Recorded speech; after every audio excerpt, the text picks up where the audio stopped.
Hello, everybody. I have a puzzled face on because Backlash left me with more questions than answers. Oh my goodness. So, hi, all you BC WrestlePod nerds out there, and welcome to another rendition here of WrestleWatch, your WWE PLE review team here at the BC WrestlePod YouTube, Twitchdom, Conglomeration Syndicate Podcasting, also going international apparently after this morning. Look, I am not one to mince words here. I try to be very direct, but I woke up with the best way to start the morning. We are making headways because we've done something right. And obviously, some people like us, if certain wrestling promotions start following us back. Shout out to you, Progress. Love you. So we doing the things. They're doing the things. And I wish WWE would also do the things that we need to do. So I'm bearing the lead here, but before I get into, my introduction spiel of Backlash, and then we can all talk about it, I'm joined by three lovely gentlemen this evening. At least I consider them lovely. First and foremost, our ginger bearded man over here. Well, one of the two ginger men. That doesn't narrow it down. Yes, it does. Yeah, you can't use that to narrow it down anymore. The ginger man who is also part Mexican is invited to the quince. Professor's in the house. We've already established this. Very kind. Well, thank you. I mean, Jesse can come to the quince. That's fine. Everybody could come to the quince. Everyone's coming to the quince. If we're doing this long enough to have a quince for BC WrestlePod, that would be kind of amazing. Oh my God, can we? Can we? If we can make it 15 years? Wait. Who's gonna do the dance? Who's gonna wear the dress? I don't get many excuses to wear my quinceañera dress, so please don't take that away from me. Yes. Okay, so Jesse's gonna wear the quince dress. He's going to look and feel bonita. And can I be the drunk uncle? I Sure. feel and look bonita always. Yes, we'd love to see that. But of course, I am also joined by the second bald man this evening in Kilt. Hi, Kilt. I like how you called me the secondary at first and had to backpedal that so quickly. Yes, because I realized it should have been second, not secondary. You are the second bald man in this group tonight. And then, of course, our third bald man, who I love dearly as well, Mr. Jesse, who is also known as Pack Mac and Cheese tonight. Pat Mac and Cheese. He was fighting. He was wrestling the other night, right? Oh, that was good. That was actually a relatively good show for Pat. I'm mad at how much I actually liked it, but then again, when he fought Adam Cole and the Adam Cole and the Undisputed Era in NXT, it was actually pretty good. But we'll get there. We'll get there. Let's keep it moving. Yes. So we are here to review WWE Backlash. Of course, if you like what you see on the screen, and even if you don't, that is okay. You can find all the other stuff we got going on YouTube and Twitch. And if you can't find the time to commit to a live review or an edited review the following day, you could get the bits and pieces from our social medias where we pretty much have out of context clips, report cards, our thoughts on the weekly show, where multiple people this week have told me they either agree with me or I need to burn in hell, but that is okay. What's that burn in hell to you? Really? Damn. I'm in a desert. You live in California. Exactly. I'm already in hell. So we're all relatively in hell. So Yeah, that is true. But hey, friend to the channel, friend of the podcast, Nick is Hey, here Nick. to invade the live stream. Please invade it. We love Oh, you so Nick. dearly. I want to hear Nick's opinions on some of this stuff. I will step away if Nick comes in. I mean, listen, I would love to have Nick in here, but Kilt, your opinions matter, and you are part of my regular WWE PLE review crew, so you are here tonight. Wait. Do we have a Mikey in the Bank contract? Oh my God, does it have a briefcase? I mean, I am going to be in Los Angeles, so instead of the briefcase, if people want to fight over me, I'm cool with it. I thought you were afraid of heights. How are you going to suspend from the cable for that long? We'll make it work. It's I have a weird. feeling- I have a feeling Mike is okay being chained up, but carry on. I mean, you're not wrong. That's a whole nother podcast. Anywho, so tonight we are here to review WWE Backlash, which is the first time in the last 2 years that Backlash is not an international pay-per-view. which, already had me feeling boo. I like that. I wanted Backlash to continue to be international because the international fans are great.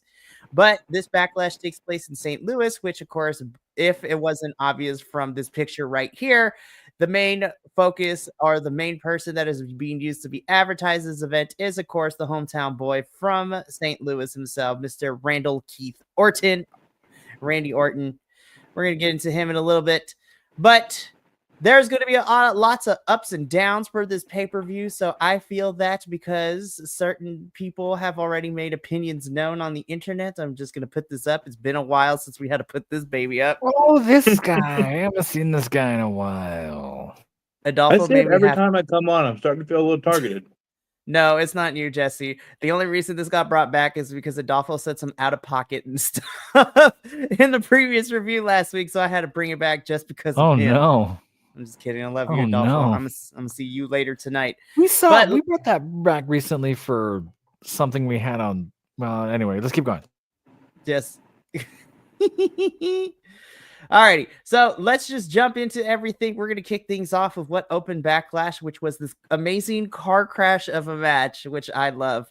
This was the Fatal 4-Way for the WWE United States Championship, in which we have all gas, no brakes, Yaramin Jacob Fatu taking on Mr. L.A. Knight, versus the bisexual Undertaker, Damian Priest, and of course, still bored at work, Drew McIntyre. I don't care what no one says. I enjoyed this match. This is a car crash. This is exactly what I expected from these four. Yeah. Are we just going to dive in, or do you want to call us one by one? Because I'll just start talking shit. So just start going, and then we will get to the, because I only have two other points that happened during this match in terms of things, which is the scary spot with the tables, and then who ended up popping up towards the end of the match. But Professor, you can start us off first. I thought this was a lot of fun. I actually watched I wasn't watching while driving. I had this playing through the speakers as I was driving home to catch it. So I'm hearing the commentary of it like it's radio, like what in the hell? And then paused it and came in the house when I got here. This was brutal. This was fun. I know folks are sort of ragging on it as a car crash and oh my God, look at all this other stuff. This was just action figures doing crazy action figure things. And I was all here for it. I loved they found the one platform in the whole arena to go do the choke slam spot on, which I thought was fantastic. I thought that was great. They work. Fatu just works really snug, but never unsafe. Like it's always like, oh man, he's hitting you real hard. The stare down of Fatu and McIntyre, I thought I could have watched that for days. Just the tension, and that was beautiful. I think that LA Knight actually came off looking a little weak and confused by the end. A little disjointed, not as sharp as he could have. Not that he's like a weaker character, but sort of like, he kind of got played a fool here, which is a shame. Also leads me to what are we doing with Damian Priest? Are we just going to go Damian Priest and Drew McIntyre forever? The table spot, which we'll talk about, looked like it hurt a lot. But Drew McIntyre doing the core exercise to throw Fatu off the ropes, like there's some really fun choices and things in here. I thought this was great. I think this was much stronger than the main event or the thing that came before the main event. Like this was super fun. It did feel a little bit like I could have watched this on Raw. It lacked a little bit of the prestige you would want from a PLE, but I didn't hate this by any means. I thought this was fun. I will say I feel like a lot of Backlash I felt like I could have watched it on Raw. So I wouldn't hold it just to this match. But I really like this match. This is probably, I think, because I'm trying to, it's been a few days. I'm trying to think back, and I think this may have been my favorite match out of the 5 that were on the card. It was fun. There was a lot of high spots. We had, I don't know if they've decided on his name for Jeff Cobb, his introduction, which is very exciting. And Professor, the way you feel about LA Knight coming out of this match, I kind of felt that way about Priest. And I really hope they don't revisit this feud with him and Drew, because it was good. But we're tired of it. Let's do something different with them, please. Aside from that, though, I liked this match. This is probably one of my favorite ones. Yeah. I have to agree. Kilt, any thoughts of the overall match before we get into the 2 talking points? I think I did call it when I said there was going to be a bloodline situation, or at least interference, because I knew that was going to happen. That's just continues that contingent storyline between Solo and Jacob. It's cool that they brought in Jacob Cobb. That's okay. Cool. We just got rid of 16 people. Let's bring in one other random person. It feels a little contradictory. I mean, that's very, Hold on. very fair. Alrighty. I got one more point. I know.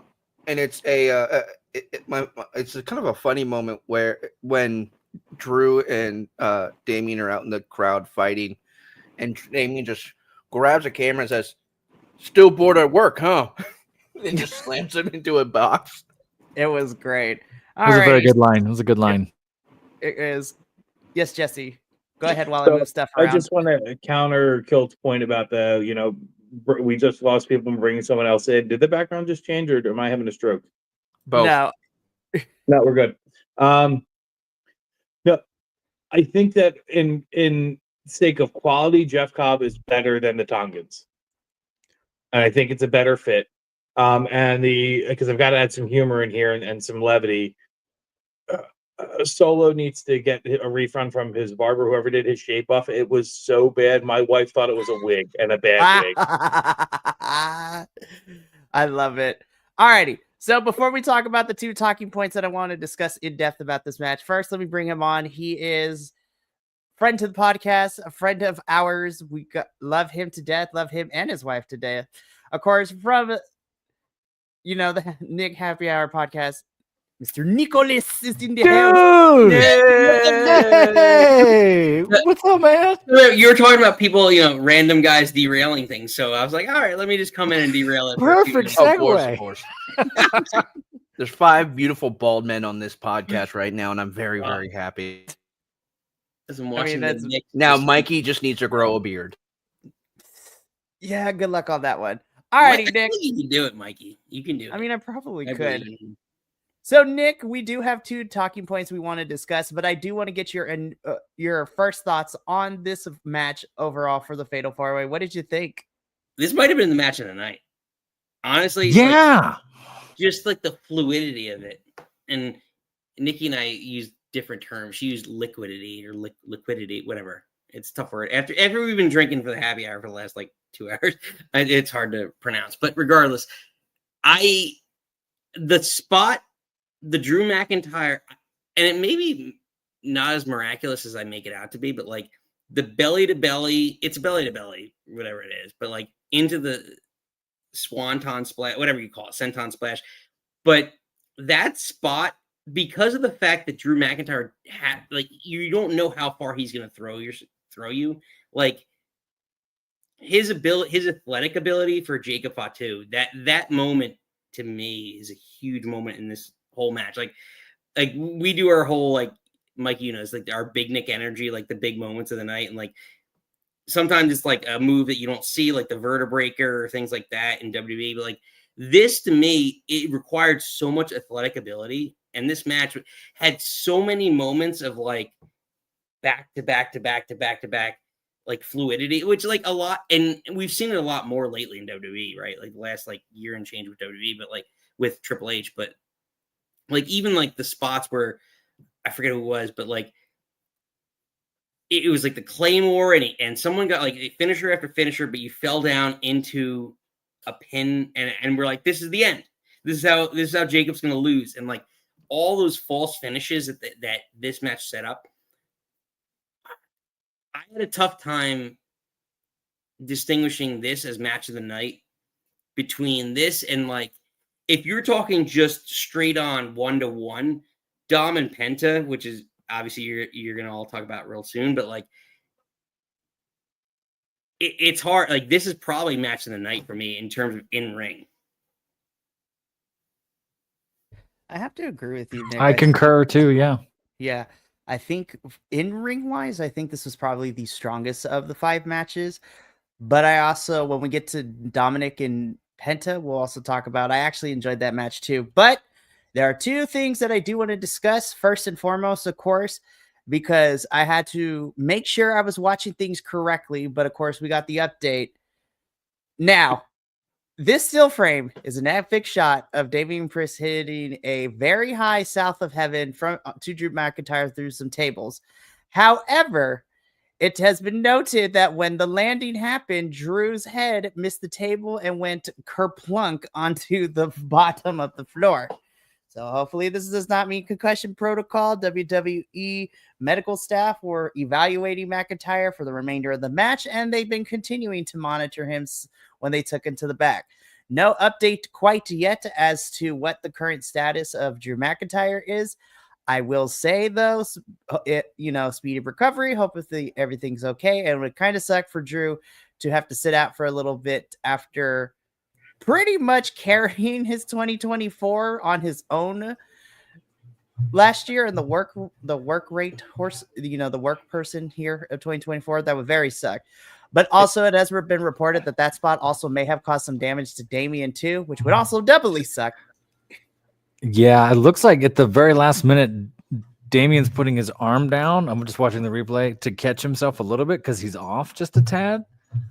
And I can't tell if McIntyre's head, I don't know, it doesn't look like it hits the ground, but the whiplash there looked terrifying because he hits the table and his head comes right back up and down.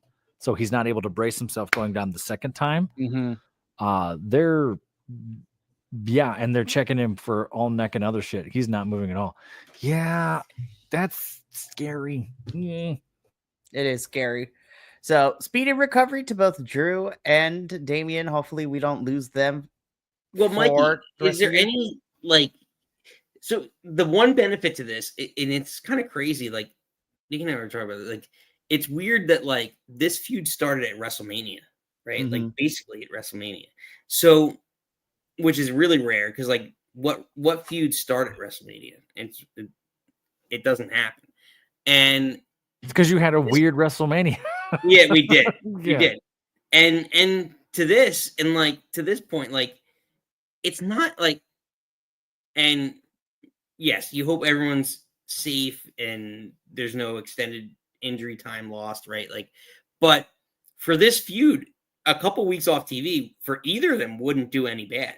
And if there's anything that either of them have proved, it's, and one more than other, Drew McIntyre has proved that no matter what, with one person off TV, he can carry a feud for months on end. So, I mean, yeah, it's an unfortunate thing if it's non-kayfabe, right? Like, but like, I think that regardless, as long as it's not an extended injury to anybody here, like this could keep this going for the next 2-3 months. Oh, absolutely. I can agree. And I think it could be, but I like you said, Nick, I just hope it's not a very extended, like, oh, they actually got hurt, so they're going to need some time off more than a couple of weeks, but hopefully we'll see either on Raw or SmackDown, and, during the week, we'll keep them updated. But now let's go from this scary spot to what. So, okay, again, the internet is a very weird place. I personally am happy about this man being on my screen.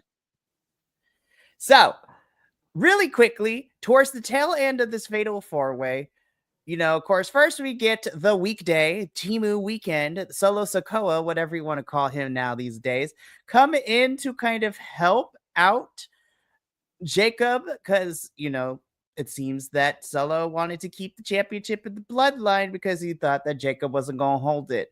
Then all of a sudden, somebody in the audience begins to attack and jump over the barricade.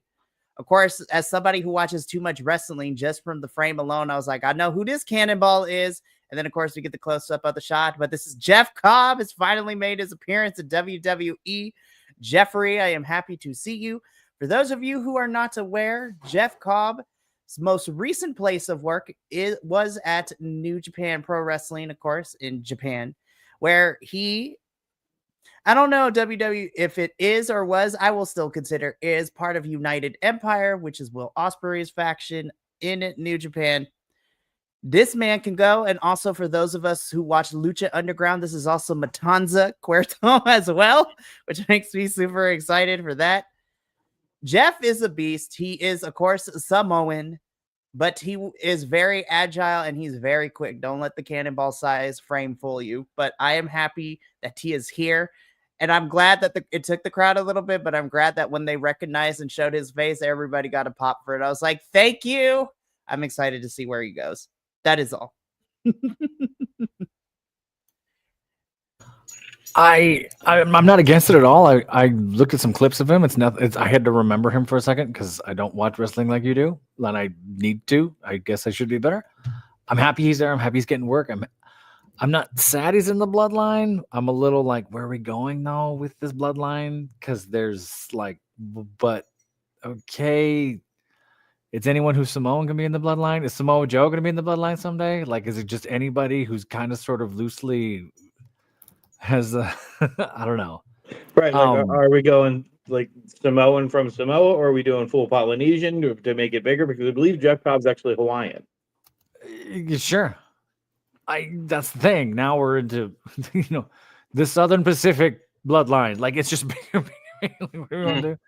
I'm Are not we going against to do it. like Bloodline East versus Bloodline West now, or sure. If there's going to be one unification bloodline thing where it's just 20 folks, a bloodline title. It's that Rock's bloodline title. I don't hate that, but do something cool with it. we'll give it to Travis Scott. So Jimmy Travis Professor, Scott. to kind of jump on what you're saying there, I'm not super familiar. JVL kind of took me through what his work, and I've seen some of his things. Very impressive worker, but I'm at the same point I was when I think the last time I was on a review and we're talking, or no, it wasn't even on a review. It was in our big group message about how they're letting people go and then bringing other people in. It's like you've got too much on the roster that you don't know what to do with. So let's bring somebody else in who we don't know what we're going to do with. Why we're setting ourselves up for failure here. It's hard not to think that way, right? Where you look at who was just let go and then someone gets brought on. It's like, that's tough. Yeah. Nick, I know you have thoughts on this. So what's your take on Jeff Cobb being here? I actually am. I'm really curious to hear you because I know you're the expert on CMLL and New Japan. So, I know you'll know much more about this than me. To me. I'm super pumped about this because like the little bit that I watch of Lucha Underground is like the first and second season. So like the whole Matanza Cuerto thing, I loved that whole bit, and that's what I thought he was going to be, because there was all these rumors of that WWE is buying Lucha Underground. Now they bought AAA, right? Like, so there was rumors that they were going to bring back Lucha Underground to some extent, maybe on the network or whatever, Peacock, whatever. So I thought he was going to be brought in for that, or NXT at the very least. Like NXT, I thought the ceiling for Jeff Cobb, to be honest, was he's going to come in and they're going to place him mid to upper card of NXT and let him develop a name there. Just like kind of like lesser version of like Ethan Page in terms of like external appeal of how much you know him. And that's what they all right, we'll wait and see how much he develops. And this to me it makes sense. It makes perfect sense, but like kind of shocking because there's two things that like a lot of factors that come into this. Like, first off, Solo needs a new enforcer because of the fact that this whole storyline is going to the fact that Jacob's becoming a babyface. So Jacob's going to be a babyface. So you need him to run through the whole new bloodline, whatever you call them. And God, Tama, and Tonga, they're coming back. So until SummerSlam, that's going to be the faction that Jacob has to run through. So you need an enforcer. What's surprising to me is that you're bringing in, like, and he's great. I love what we're going to see with Cobb. But, like, it's weird that Hikuleo, who's related to all these Samoans, is not included in any of this. I think he's just not developing to the level of what they think. So it is what it is. Like, they moved in a different direction. To me, he's the best comparison I can say is he's a more athletic taller version of Taz. And that's what they're getting with the Bloodline. And I'm super excited for that because there's some level, like, there's things that a 7-footer can't do that a 5'10" person, 6-foot person can do. And that's what Jeff Cobb's going to bring to this whole feud as an enforcer, just like Jacob Fatu just brought. And it's going to be more athletic and probably better matches overall. So I can't argue with it. I can't disagree with it. It's just a little bit shocking because of the fact that, like, again, Hikuleo is related to all these guys. So, like, maybe you're not as polished as we all thought you were, or, you know, maybe nepotism or whatever you want to call it doesn't exist as much as we thought it did. Yeah, I'd have to go back to maybe a year or two ago when we were at peak Bloodline. Oh God, what are we doing? When we had a list of like, who's it gonna be? Who's gonna show up in the Bloodline? And I think of the 8 people we called on this on here at BC WrestlePod, none of them have come over. Yeah. They've all done other things. We had Zilla Fatu Zilla. on there. We had a few other folks, and there's like no one that we thought has joined, and now we have him. He sounds amazing though. The 3 most over, Mikey, you have to chime in here. Like, I need to know this because you're like Mr. Mr. International. You're like the guy. I go do this. Like, between the 3, like, who else? Like, you have Zilla, Hikuleo, Journey, Fatu. Those are the 3 I can remember offhand. And like, who else is in that? Like, it's so shocking that this is the person that they take. So, okay. So the funny thing is that because Jeff Cobb is here, of course, Jeff has always wanted to be in WWE, but, you know, he's been international, he's been independent, you know, all that good stuff. And honestly, I think it was because when the reports came out that his New Japan contract was, okay, how do I put this? I don't want to say because I feel like people didn't get upset as much as they did at Stephanie, but the fact that Jeff and his United Empire stablemate Callum Newman won the tag team championships and then not even a week later vacated them because Jeff announced that he was leaving and New Japan let him go from his contract means to tell me that somebody from the Fed here already had, you know, was searching around and be like, hey, Jeff, you want to come to WWE? Which I'm not mad at. Could be a whole different podcast, but I feel like there's a double standard because, you know, people were less mad at Jeff for doing this than they were at Stephanie. I don't want to say it's because she's a woman, but because she is a Chilean woman. But again, that is a whole nother podcast. But Mikey, was it, again, and I'm going to sound stupid, was it because she had all the belts? Didn't she have all the belts, though, like at the time, or she was about to win a belt? She had 2, and I think she had 2 belts, and then she vacated them for it. So the match she was supposed to have at Fantastica Mania USA between her and Willow became a triple threat between her, Willow, and CMLL Amazona Juvia. So that was a triple threat. So, but, you know, go ahead. No, well, I guess, like, to play devil's advocate, like, could you argue that, like, at least, like, he would be willing to put someone over on his way out? Like, because that's the whole gimmick of the business, right? Like, you're leaving, put someone over on your way out. And, like, Stephanie didn't do that, right? And that's the whole, I feel like, the big issue that she had versus, I don't know what his scenario, but, like, that's very fair. But I think, again, because I don't know the ins and outs of it, and I also think it didn't help that there was a lot of AEW fans that were also kind of mad at Stephanie because they thought she would go to AEW. But that, not to rehash history, but when we did the Forbidden Door interview, we talked about how much Stephanie and Mercedes didn't click in some parts. And again, I'm not going to be mad at somebody. I will say, however, with Jeff, I think Jeff did a good thing while he didn't, quote unquote, put someone over in the normal sense of like putting someone over, losing a match, because New Japan does things differently. He, in his final match, he did endorse Callum Newman, which is important because with Will Ospreay gone into AEW, now Jeff Cobb being there, United Empire and TJP now being a free agent and not being signed with New Japan, we need a new leader for United Empire, at least when we're in Japan. And so Jeff, who's been in the faction probably as long since its inception, put over Callum Newman in the sense of, well, because when he did his final speech after his final match in New Japan, he talked about everything and then put Callum Newman on the pedestal, which is important because then later on, Callum would go on to fight he would fight Goto for the IWGP World Heavyweight Championship. Of course, he lost, but even still. So Callum right now is the de facto leader of United Empire. Now, as regards to here, I'm excited to see what Jeff can do. And whenever we get that match between Jeff and Jacob, I'm looking forward to it the most. That's already history there between the two of them. So Yeah, I'm excited. But yeah, so Nick, I'm glad that you were able to pop in, my friend. Yeah. Mikey, thanks for having me. I just wanted to come in, chat with Yeah, you all. man. Good seeing you.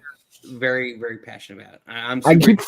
I keep forgetting. I got to call into your show. I'll make that happen. I'm sorry I haven't yet. Everyone here, you guys are all welcome. We love you all. Yeah, So, man. You still bring Nick- the sex appeal to the show. I know. Nick, before you go, why don't you tell folks where we could find you and all that good stuff? Yeah, it's Nick Club Wrestling Happy Hour Fridays at 6 Eastern. We come on doing WWE, AEW, randomly some TNA stuff. Not as much as you guys do here, but love having you all and love your opinions. So thanks for having me. We love this partnership and always a pleasure. We love you too, Nick. Have a good evening, my friend, and I will be seeing you very, very soon, hopefully. All righty. Nice. Look, I love our friends that we make. Of course, as Jesse knows, we got to meet Nick last year when we went to WrestleCon, New Jersey. Very great guy. Love him. His wife is also very lovely. She and him go back and forth. It is so much fun to watch live. And also when I guest for 10 minutes, it's also fun to watch them go back and forth. I create the chaos. It's great. But while I move back things around, so we spent a lot of time talking about this, because honestly, this was probably the best part. All right, let's get into the rest of the show because we still got 4 matches to talk about, each in varying degree of quality. I didn't hate this that much, but I do agree with Jesse with what you said and Professor, what you said. This was great, but I felt like this was more main event of Raw than a pay-per-view, if that makes sense. Also, Lyra, I hope we did not break a nose. We don't need people getting seriously hurt right now. Yeah, I hope. Go ahead. I hope Lyra's okay. I wanted it to be better than it was. Being the only women's match on the card, which frustrated me. It should have been better. It felt like they never got going, and then by the time they finally got some chemistry together and started to gel, it was time to go home. And Becky's notorious for calling stuff on the fly, right? And she was sort of doing that I'm going to direct and dictate thing going. And it was working okay, but there were a few spots that just took a little too long to develop or got rushed all of a sudden. And I'm not faulting them. They're professionals. It was Becky's first match. And what was it? Over 16, 15 months, some long time. Her first one-on-one, right? Wasn't there some, I'd have to pull it up and see.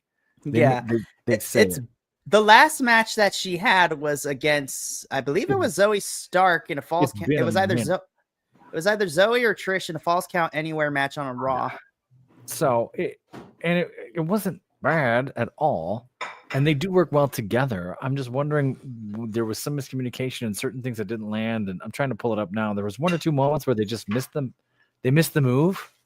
Becky calls up to her, is like, "No, don't do that. Do this," and then like mid-move, Lyra's changing what she's doing.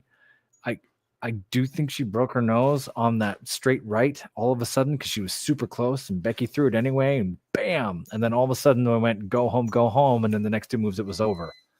So I'm not sure if it was supposed to end that way. So yeah, I'm left with the question mark of what was that. But again, it wasn't bad. But I kind of agree with Jesse. Like, if you're the only women's match on the card, which is disturbing because you have so many women back there you could do all this with. It's tough. Tough. It is. of course, Lyra ends up retaining her Women's Intercontinental Championship.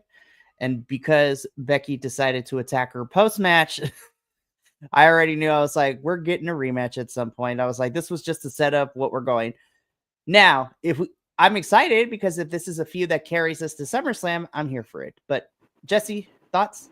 I wanted to add something here just because I think everyone here will either groan or think it would be hilarious because I got both those reactions from JBL when we're watching this.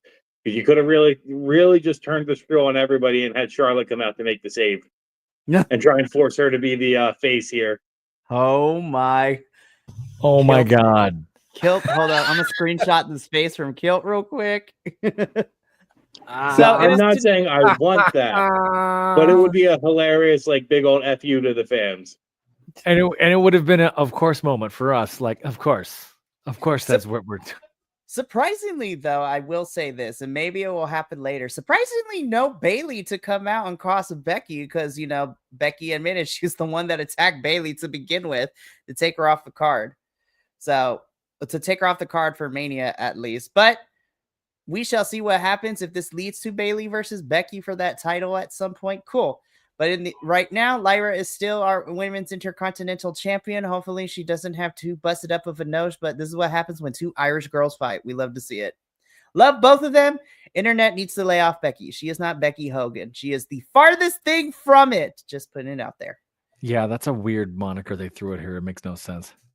Y'all wanted her back so bad, and then she's only been here for like less than a month, and we're already complaining. That's wrestling fans, man. I mean, Cody came out and said that the wrestling fans are the best ones at eating their own faces all the time. It's just what they do. Very true. The best and worst fan bases are wrestling fans and Star Wars fans. They're what ruined wrestling and Star Wars. That's the one. Yep. We start the same video. Yep. Exactly. Stay tuned for our After Hours podcast where we talk about the toxicity of the Star Wars fandom. I could write a whole essay comparing wrestling fandom and Star Wars fandom. It'd be a crazy read. But I digress. Speaking of, gentlemen, we need to stay on desk because I got about 20 minutes left. Okay. So I turn into a pumpkin. All right. Dominic versus Penta. I like this match. I'm going to do the Pat McAfee thing, though, really quickly, because are we surprised that Dominic retained? No. So I'm not even going to pretend to. But this was the start of where I was like, okay, we're getting shenanigans here because, of course, Judgment Day comes out to try to do things. They don't. El Grande Americano Latte comes out to be the one to cause the problem for Penta to lose this match. But I want to talk about what happened after this match because we get this little screenshot right here, right? So we get Dominic Mysterio in this weird mustache looking straight at the camera. Carlito and Finn are back there. But I'm going to do the Pat McAfee thing where we're going to ignore Dominic and we are going to be looking at this man right here. This face tells me what I need to know for what's about to go down. I am excited. But I'm really hoping by SummerSlam we can finally disband the Judgment Day because we have been playing with this story thread for way too long, in my opinion. It needs to happen like soon. They had a chance to do it, like I said, over the weekend when we had Rhea and Priest and this Dom thing all split within 3 weeks, and they just couldn't do it or chose not to. So I agree. They need to pull that trigger. Oh my God, I'm tired of waiting for them to break up. Let Carlito play the R-Truth role. Put him anywhere you want. Let Finn do Finn things, and then McDonough can fend for himself. JD Big Forehead, as we call him. JD McForehead technically is not even part of the Judgment Day anymore because he lost R-Truth. That's true. JD McFivehead. I thought this match was fun. I didn't hate this. Again, it felt like a Raw match, but Dom held his own Penta made Dom look good, but he held his own doing a lot of stuff. There's though. This match though had my favorite move of the whole entire night. That plancha into that DDT from Dominic was nuts. That was actually pretty, yeah. There was some fun stuff in there. It was great. But yeah, Pat McAfee in it. Finn looking at Dominic with this evil intent. Pull that true. Speaking of McAfee, on paper, I was mad that we were getting this match. I was really mad. By the end of this, didn't hate it. And I hate to say this. I feel like the craziest discourse is people saying that Gunther has been buried by this match. I'm like, excuse me. I was just like, this man. I'm like, y'all need to stop. People are mad that Gunther showed Pat McAfee respect. I'm like, no, this is a one-off. I'm okay with that because we know Gunther is going to. I am still waiting for when he comes back because I still believe we are holding on to waiting for Gunther and Ilya Dragunov to have this feud that they were teasing before Ilya got hurt. I did not hate this match. I will say though, Pat, you put in more work. You put in work that most celebrities fail to do sometimes, except if you are Bad Bunny, because Bad Bunny to me is my peak right now. Celebrity work to put in for this match. I actually did not mind this match. But again, we also Michael Cole coming in being like the side character in this whole thing was kind of weird, crazy to watch. I'll be right back. Go for it. Boys, any thoughts on this match? I'll take the cue then, since Professor's going to be right back. Go for it. It was better than I expected. And that's my positive. Why are we doing this? We get a finite amount of premium live events per year. Why is this a feud? There are so many other talented people on the roster that we're not doing a thing with. Pat McAfee, I love him. I'm a huge fan. I know people find him annoying on commentary. I'm a huge fan. I really like him because he's like everybody else. He says the stuff you're not supposed to say, and I enjoy that factor. But he doesn't need to be in the ring. He did better than I expected him to, but there's so many other things we could do with Gunther, and there's so many other talented people on the roster who aren't getting any push or any kind of showing for something like this. It's a short card. It's 5 matches, and this was one of them. So we could have had this on Raw. Beyond honestly. frustrating. We could have had this on Raw, honestly. We could have gone back and had this on Shotgun Saturday Night. Good callback. Love that. But yeah, in the end, to nobody's surprise, Gunther does pick up the victory here. And it would have been better if there was like some kind of schmaz and some kind of, oh, somebody returned and now we're starting a feud with Gunther and we build something off of this. But no, nothing happened. This was like a blip in this weird annal history of WWE that we didn't need. Yeah. I only heard the last 2 sentences, but I agree. Professor, any last thoughts about Gunther and Pat McAfee? I don't want to jump on Kilt. Did Kilt have anything? Kilt can't hear me? No, Kilt did give me a great facial expression when I showed this picture. That was a goddamn moment. Like, goddamn. Oh, yeah. Yeah. I watched it intently because it's a match I didn't want, but it's a match I got, and I was doing my due diligence for this show. I actually enjoyed that really shit out of it. Holy crap. I wasn't expecting Michael Cole to do what he did. Like, be on the side of this the ring, pull Pat at one point, pull freaking the ref at one point. Like, damn, dude. I'm not done. I still have feelings over this too, frustrated feelings too. What purpose did this serve either? Did this elevate Pat? No. Did this elevate Gunther? No. Did this start a feud? No. What was the point of having this? What was the story behind it? Oh, we're fighting for one's honor. Listen, it's wrestling. We've got to get past this. This was the equivalent of the Shane McMahon, Braun Strowman fighting because you called me stupid. Like, ooh, that's right. What did this help? Ooh, this didn't elevate anybody. In fact, it seemed like, well, we don't have anything for Gunther, so let's throw a distraction match out there.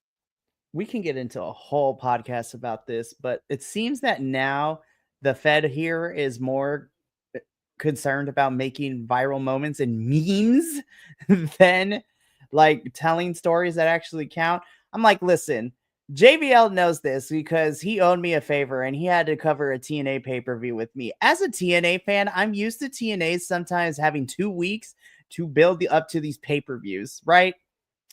However, and this is not because I review it and I love TNA with all my little heart, but statistically, at least the current product of TNA, those 2-week turnarounds end up having better match qualities. This pay-per-view had the same time frame, and we got a varying, spectrum of quality of matches.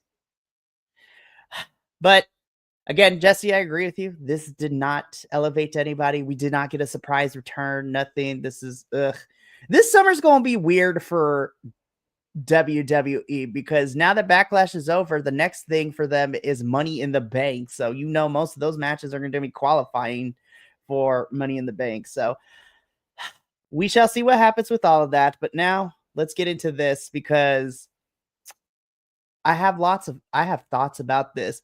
But our main event, which by the way, I know it's a 5-card thing, but WWE, we need to figure out what we're doing because there was like a total combined time of 50 minutes in between matches, including commercials. I will say though, I was happy that I didn't get a Wheatley's vodka commercial because I was so sick of hearing that stupid jingle during.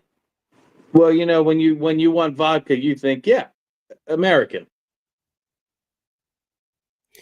Sure. Anyways, so in our main event, one last time, which is probably going to be the biggest lie told to us this year at some point, we have John Cena defending his undisputed WWE Championship against the hometown hero, the master of the 3 most deadliest letters in professional wrestling, the RKO, and Randall Keith Orton. So, so on a story level, I think this was probably my favorite story because I love where we're going with this. This is kind of fun. And we're going to talk about something that didn't even happen on the pay-per-view, but happened at the Scrum because it furthers what we're going to probably be seeing at Saturday night's main event coming up here shortly. However, and this is just a personal nitpick, we just escaped the Roman Reigns cinematic universe of crazy shenanigans going on, and John Cena in his limited time release window of his, epic final movie career performance, whatever you want to call it, he inherited the shenanigans that was the Roman Reigns cinematic universe. And I'm like, okay, like, all right, we're gonna just have to suck it up until he retires. All right, it's fine because we got ref bums. We got R-Truth coming in. We have security guards. Nick Aldis gets RKO'd at one point. Like, this was a whole entire craziness. I'm gonna be honest though, R-Truth coming in was probably a great part for me. So that was a highlight, and I have to say, out of all the production team who got RKO'd, the Hurricane still took it the best. Yeah, we loved it. But yeah, I figured craziness was going to go down. Do I feel like it was too much craziness? No, because I survived the Roman Reigns 3-year era of craziness. So I feel like that warrants a badge of honor. While it progressed the story-wise, and I think Cena is doing it on purpose if he's smart enough to do this for this character, it was just okay. In-ring wise, this was okay. But the storyline of it was pretty good. I felt like, and for those of you video game nerds, I'm about to probably commit, video game purge over here. But this felt like I was watching a Death Stranding or any Hideo Kojima video game cutscene where it was action, but it was just very long 20-minute exposition storyline cutscene. Metal Gear Revengeance, this was not. Yeah, this was not PT. For those of you that want to get a real deep cut. I'm still mad about that, but I digress. But that's for a whole nother show. I got bored. I gotta be completely honest. After watching everything that we've watched and after the build up of the story, I bought it. I said it before when we had our preview and we had to make our picks. I was like, I'm interested. Okay, show me something. Ugh. John Cena came. It feels like John Cena has sort of come in cold since he got back. And his matches are really slow, not the pace that we know he can work at. I know he's older. I know he's having a hard time moving. He's talked about it. Okay, whatever. Randy did all the work here. And Cena sells beautifully, but there was just, they never had a good momentum. And I think they leaned too much on the nostalgia of, look at us, 20 years, here we are thing. And some of these spots are just straightforward, pro wrestling spots, headlocks into clotheslines, into this, into they both fell. There was a lot of rest holds. Yeah, like and the crowd's eating it up because we're seeing two idols there. If I didn't know who these two were, I'd be like, "What are we doing? What are we doing? What are we doing? What are we doing?" You're not trying to show me anything. The ending and how all that transpired really caught my attention. I loved seeing all that madness. I love seeing the voices kick back in. Storytelling wise, I guess it does give us some place to go, especially what happens after, because we're setting up what happens after at the I almost said postmortem. That's not what I meant to say. Happens after the press conference, excuse me. I think John's loving being a heel, so he's acting the hell out of that. I think as far as a wrestling match, and am I interested? I checked out, which is a shame to say. Yeah. Is it sad to say I'm more excited about what possibly is coming up than this match? I'm watching the replay right now. It's just super slow. It's A lot of taking rest them- holds. First 15 minutes are just like pure rest holds. and it's like 3 or 4 seconds to get to a clothesline. Boom, 2, 3, 4, 5. Boom. Like you're just taking all your time in the world. So I don't know if it's a cardio thing or what. Randy's fired up. He's in St. Louis. He's ready to go. John Cena's just sort of meandering through the first half of this. What's kind of funny is I did like for the nostalgia pop all the old promos that they were showing in the old footage. The Like, indie that was promo? great. That indie promo was super cool. Yeah. Yeah. And it's funny if you look at that in the juxtaposition of them today, it looks like they've switched body morphology because Cena shrunk and Randy grew. I mean, I enjoyed the match. It was exactly what I thought it was going to be. R-Truth coming out was fantastic. I'm such an R-Truth fan. What I thought would have been funny is if at the very end they did a callback to, I forget what match it was, but they had a title match. And Randy, as soon as the bell rings, slapped the ref to get the DQ to hold the title. I was really hoping that since they had the two refs out there at the very end of the match, that's how Cena ended it. That would have been funny. Like that would have been fan service. But we got the ending we knew we were going to get. Right. So, match itself, it was fine.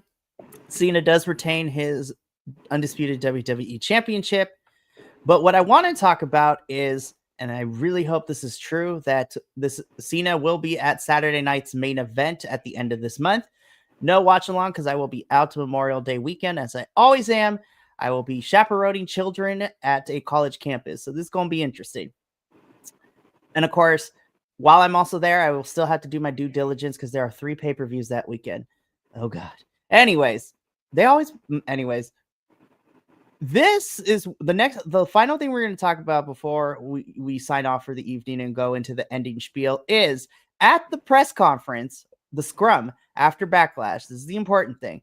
Of course, the other thing I want to talk about that I couldn't get a screenshot for was Jacob Fatu talking to the press, talking about that he's still trying to figure out why Jeff Cobb is here, and they're going to be working on that. So we're getting the seeds planted that Jacob was not clued in, which is going to lead into this feud between him and Solo and Cobb being the enforcer.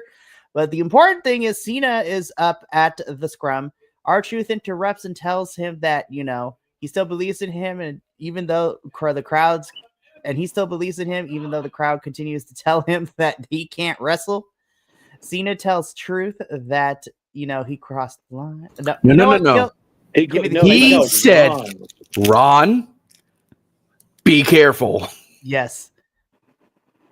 And was Ron careful, Kilt? No. He got AH straight through that table. I didn't know we were going to get a table broken after the show ended. That made I should have watched it live. I had to catch it on TikTok. This sets it up so well for R-Truth to have a slight heel turn and go after John, and that be a match at either SummerSlam or something. Give me R-Truth and Cena where R-Truth takes the title. Maybe, or R-Truth is going to do I know that wasn't the real John. That didn't happen to me. That was in you. And he does a whole stick on trying to save John Cena's soul. I mean, I said that 4 or 5 weeks ago that R-Truth should be the one to dethrone John Cena, his childhood hero. I mean, love R-Truth's not held a world heavyweight champion in WWE, and he should. I think what is he, the winningest NWA world heavyweight champion? Yeah. Like, let's give the man some due. He certainly earned it. But I think my favorite part of the press conference scrum was that he made Cena break because he breaks everybody. Like, he made Cena break character too. Man, these you know what's funny? These scrums for the summer PLEs end up being some of the better ones because also it was a summer no, it was a fall PLE. I lied. But these scrums can give us iconic moments. This is where the Yeet movement was born. And of course, the sentence that was said by Cody, be like, me and Jay had a little bit of libations before getting here. Made me laugh because I'm like, libations is a $5 word that most people don't even say anymore. And I loved it. Yes, I'm excited to see where we go with this because we are either going to say we are either going to get save poor John Cena's soul, R-Truth, or we are going to get Ron Killings coming after Cena next, which makes me super excited. But that brings us to the end of our Backlash review, boys. This was a very interesting pay-per-view, and I'm being nice about it. There was some I feel like there was some highlights and some lowlights, and there wasn't a lot of middle ground.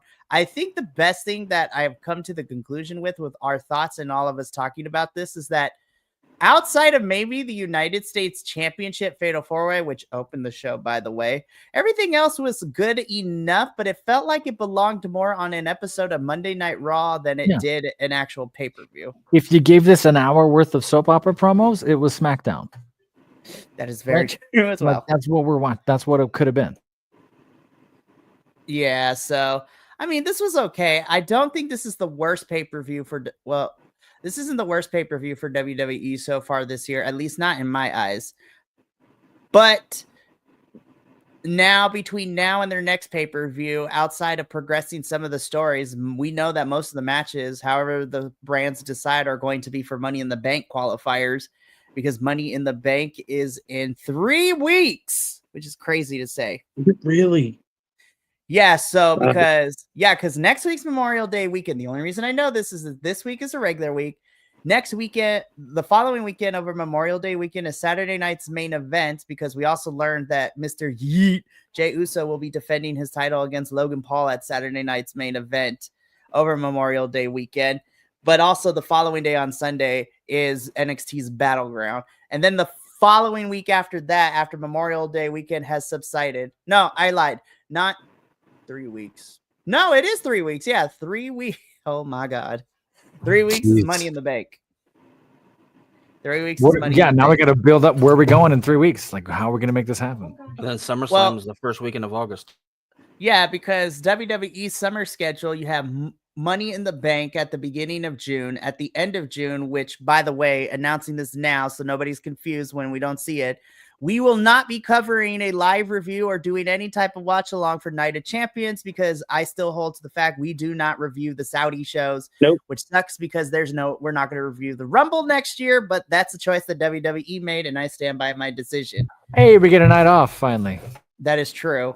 Will I probably watch the event? I don't know. I will still do. I probably will because I have to do the report card anyways. But yeah, we will not be doing a review for Night of Champions at the end of June. Then in July, it gets a little dicey because we have another Saturday night's main event. We also are reportedly, supposedly getting Evolution 2, which of course WWE wants to be petty as all hell. Because is it confirmed yet? There hasn't been an official announcement, but at this point, I'm like 80% sure it's going to be July 12th. And of course, it's going to be July 12th because WWE is going to be competing with All In Texas from AEW at the same night. I'm like, which one of the two am I going to watch? I don't know. I'll probably end up watching both. Who am I kidding? And then we get like 3 weeks, and then we're at SummerSlam. So WWE has a very packed summer that they're going to need to kind of figure out how they're going to navigate. Because I'm already having a little bit of trepidation going into the summer for WWE because now it's all roads lead to SummerSlam. But that's going to be it for us here at Wrestle Watch. I'd like to thank everybody for being here before we sign off for the evening. So some people can go to sleep. I have to do the boss thing and give you all this information. So this is what we got going on for the remainder of the week. Literally in an hour, I will be back with Adolfo to cover New Japan Resurgence. We're covering our next New Japan show that I got to attend to live. And also me and Mama Laguillo got free upgraded tickets where we were literally in front of the ring barricade, which was wild which was a wild experience. So I can't wait for that. Then tomorrow night, the AEW crew will be here to cover Dynamite and Collision as we prepare for this week, which is spring breaking. This is Beach Break AEW and Collision this week. So we are going to cover breaking. If I don't have rehearsal, I'll be there. So yeah, so Beach Break for AEW, Spring Breaking is NXT, sorry. But AEW review tomorrow night.